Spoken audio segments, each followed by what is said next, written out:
Another bikie who can't see his mates. Aaron LeBrook, who goes by his middle name Carl, is the third bikie to be hit with an anti-consorting notice.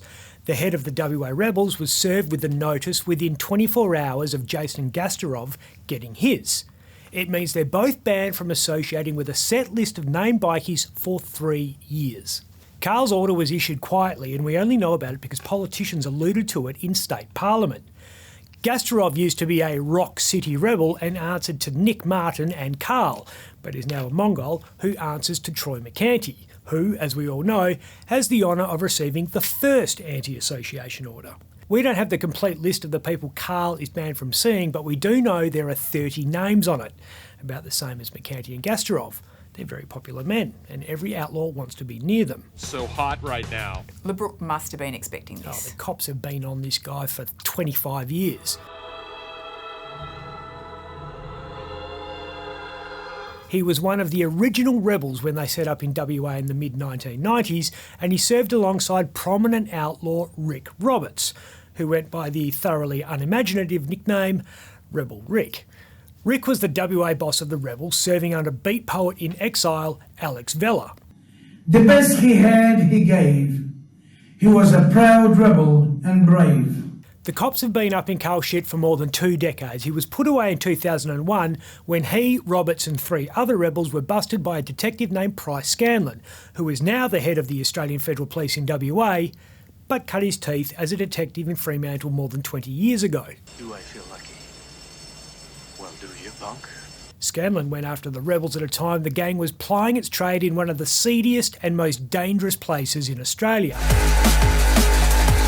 Metropolis nightclub had become an unofficial clubhouse for the rebels, and that pissed Scanlon off no end. He got Carl for dealing drugs and the bikie went to jail. His rehabilitation was clearly a wild success because soon after his release, he was charged with manufacturing drugs. That was in 2010. In 2013, he was arrested after a high-speed chase with cops that ended with a crash in Yokine. When will they ever learn? The Rebels is WA's biggest gang, so that club's boss, whoever it was always going to be in the running to get an anti-consorting order. But I don't think the cops issued it for that reason. I reckon they issued it because LeBrook is very good friends with McCanty, and the cops are doing everything in their power to make Troy's life uncomfortable in the mythical hope that he sees the error of his ways, quits being a bikie, becomes a law-abiding citizen, and settles down with a real job. Fine. Single bag it. It's your funeral, you dumb son of a bitch. Get out of here. Good luck with that. And good luck stopping LeBrook and McCanty communicating. These guys have been mates forever. I've seen it. They're close. What's that look on your face? What? In a bikie clubhouse, a little bit nervous. I think sitting safely behind a camera like you being a wise ass. Carl has stuck with Troy through McCanty's ever-changing gang affiliations, multiple assassination attempts and other near-death experiences, and some very questionable fashion decisions. If you stay friends with someone after they dress like a life-size Chucky doll, then nothing will tear you apart. Hi, I'm Chucky. Wanna play?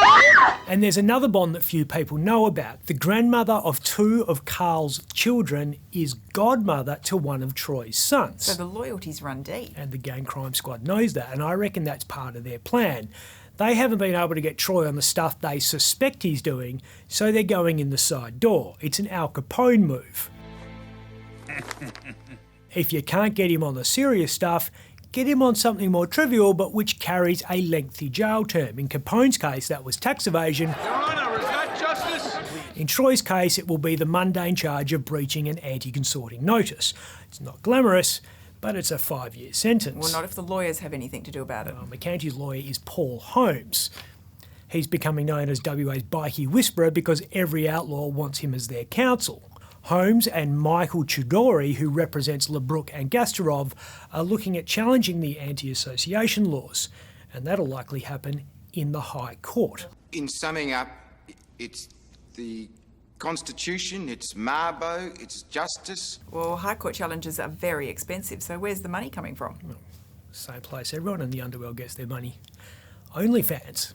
I figure if it's good enough for the wife and daughter of slain gangland boss Carl Williams, then it's got to be good enough for Troy McCanty.